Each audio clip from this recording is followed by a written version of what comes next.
Ito ang maganda kapag unang araw ng pasukan. Alam niyo kung bakit?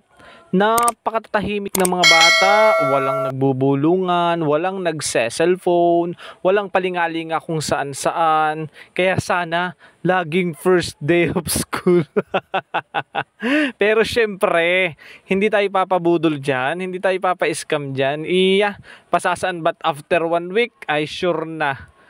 Di ba ga? O tingnan mo pati ang paligid. Walang batang palakad-lakad. Walang batang palabas-labas. Walang batang nakatambay doon. Walang batang sasabing iihi. Walang batang sabing bibili po ng tubig. Lahat nasa loob ng classroom. Napakaayos, napaka-organized, napakalinis pati ng paligid. Walang mga batang pakalat-kalat. Di ba ga? O, ayan. So, nakikinig agad kada isang imik sabi ng guro, ng teacher.